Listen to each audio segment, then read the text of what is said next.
an invitation to Attorney Delgra rather than issuing a show cause order. So move, Mr. Chair. There is a of this second letter. But, malinaw po, Mr. Chairman, na naglulukuhan tayo dito.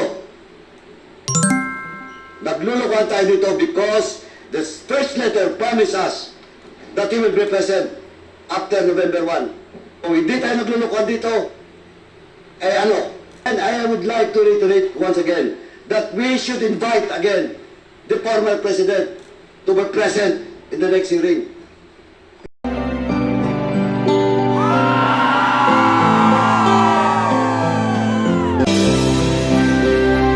Mr. Chair.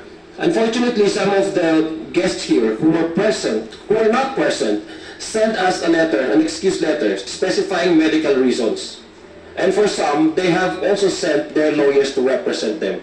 I believe the lawyer of the former president, Attorney Delgra, is being given authority by his client, this being the former president, to appear on his behalf. Because as I was glancing over the letter of Attorney Delgra, specifying the reasons why the former president decided not to attend this committee hearing. And some of them are, to me, is some of the reasons, at least on my part, the way I understood it, is not only on the basis of him avoiding or refusing to attend the Quadcom, but he even went to assail the integrity of the Quad Committee and even questioning the impartiality of some of the members of the Squad Committee. Now, I believe some of the members in the Senate, our counterpart, have also been extended the same invitation. But due to interparliamentary courtesy, we understand we never forced for these individuals to appear before this committee. I just want to be clarified as to the questions of attacking the credibility of the Quad Committee, and to some extent even questioning the impartiality of some of the members here, and in totality questioning the integrity of this Quad Committee.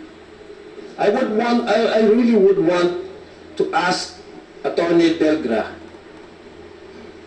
to expound on this letter, because the former president attended the Senate committee investigation and so generously shared his thoughts on his policy on the war against illegal drugs. And as I was glancing over the letter, I also noticed that there are even some allegations of subordination, that some of the members here coerced a certain individual to say something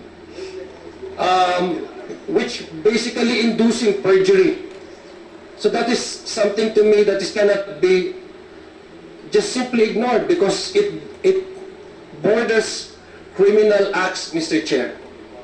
And the third one, Mr. Chair, is that the reason why the former president is not present today, it's because according to his lawyer, he has sufficiently and generously shared his inputs and insights and comments to the Senate subcommittee chaired by Senator Coco Pimentel. But unfortunately, my confusion, Mr. Chair, is that when his allies, his spokesperson was asked about the truthfulness of his responses to the interpellation of one of the members of the Senate, he told the public that it was merely a joke, that the truthfulness of the statements of the former president seems to be in question. Because how can we take something which is a joke? So it makes me, it's difficult for me, Mr. Chair, to just simply take as it is at face value the transcript from the Senate, when we do not even know which part of his statements is a joke and which part of his statement is real and true.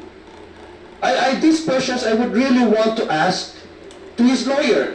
Now again, We don't require the former president to be present because we accorded to him the leniency and the respect that he deserves as a former head of state, as a former president. But then again, these allegations of impartiality, questioning the impartiality of the Squad Committee, assailing the integrity of the Squad Committee, at the very least, Mr. Chair, I really was expecting that Attorney Delgra would be present, and rather than just send to us a simple 3 pages letter. At the very least, he could at least enter his presence here, his attendance, Mr. Chair. So I just want to be clarified on how do we go about with this. Kasi una-una, Mr. Chair, parang look at all our invitees here, Mr. Chair. Some of the most important personalities that would give us insights and inputs for this committee to be guided properly and correctly in arriving to a sound judgment once we file before the plenary and report before the plenary, the committee hearing, are not here, are not present. Some of them, bigla na lang sumasakit ang mga bali. Bigla na lang may sumasakit sa mga katawan nila. Some of them are still, merong mga search warrant, yung iba. So I just do not want to impress upon the public that these individuals who have served the government, who at some point in time took the oath of allegiance to the Constitution, at alam po natin ito lahat, upholding the Constitution without mental reservation or acts of evasion, the very Constitution that is sworn to uphold and pledge the allegiance to gives us the mandate to constitutionally exercise our oversight function. What they're doing right now, Mr. Chair, is a clear act of evasion. Mr. Chair, I just want to be clarified. How do we go about with this kind of situation, Mr. Chair? Thank you for that manifestation, Congressman Adyong. We will address that. What is the point of order, Congressman Akop? There was a motion a while ago for Attorney Delgra to be issued the show cause order. But pursuant to our records, we haven't invited him. In accordance with our protocol, an invitation is supposed to be made first. And if he does not appear, a show cause order will be issued by the committees. So I think we should issue first an invitation to Attorney Delgra for him to appear and show to us yung service engagement agreement that Attorney Delgra has with the President, former President, simply because it would be consistent with our protocols. In the case of Michael Yang, Attorney Raymond Fortun was asked to produce yung agreement po nila, Mr. Michael Yang at saka si Attorney Fortun. So, Mr. Chair, to be consistent with our protocols, I move that we issue an invitation to Attorney Delgra rather than issuing a show cause order. So move, Mr. Chair. There is a motion to invite Attorney Delgra. Okay, Sige. man. Before we roll with with the the... indulgence of Congressman Akop, because there was a motion that the chair and the committee was about to rule. Now, because of that, there are interjections. And because there are interjections from the co-chairs, we would like to entertain first before we rule. Now, in this case, Congressman Paduano, and then Congressman Dan Fernandez, and then Congressman Ace Barbers. Okay, is that yes, Congressman Paduano. Thank you, Mr. Chairman. Ganito lang po, Mr. Chairman, why I moved to issue a show cause, but I don't have any debate with regards to the possible amendments to my motion with regards to show cause order for Attorney Delgra. But remember, Mr. Chairman, that we have already sent 2 invitations. This is the second hearing that we invited the former President. And the first invitation was answered by Attorney Delgra. Now, for on behalf of the President, in the absence of that authority being requested by this committee through this representation during the last hearing. Now, Mr. Chairman, looking at the answer, looking at the reply of Attorney Derga on the first hearing, well, Mr. Chairman, naglulukuhan tayo dito. Why? Why? Because the first reply made by Attorney Delgra representing the former president is that the excuse is that the former president needs much rest, and assured this committee that he will be present in the next hearing. At the same time, he has a specific date, Mr. Chairman, given to this committee through this letter after November 1. And let me read, Mr. Chairman, allow me to read in toto the portion of such reply coming from Attorney Delga. Hence, my client respectfully requests to defer his appearance before the Honorable Committee scheduled tomorrow. Rest assured of my client's willingness to appear before the House of Representatives on some other available date, preferably after November 1, 2024. And for the record, Mr. Chairman, the invitation that was sent to the former president and was answered by Attorney Delga was before the presence of the former president in the Senate.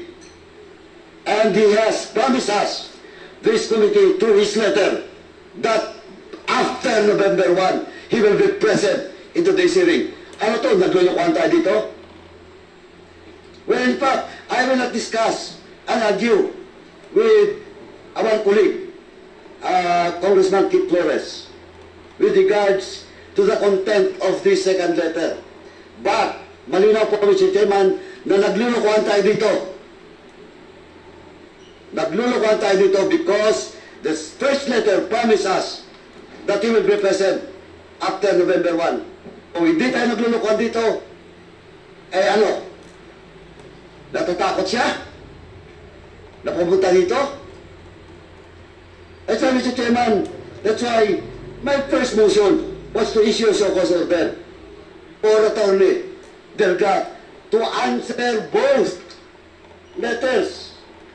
And, Mr. Chairman, and I would like to reiterate once again that we should invite again the former president to be present in the next hearing. Mr. Chairman. Thank you, Mr. Chairman. Thank you, Congressman Mr. Chair. Paduano.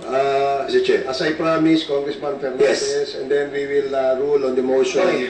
Mr. Chairman, Congressman Ako. Mr. Chairman, there are three reasons mentioned by Attorney Delgra in consultation with the former president para hindi po siya umattend ng ating pong hearing. First, binanggit po niya yung pangalan ko at binanggit niya yung pangalan ni Chairman Abante.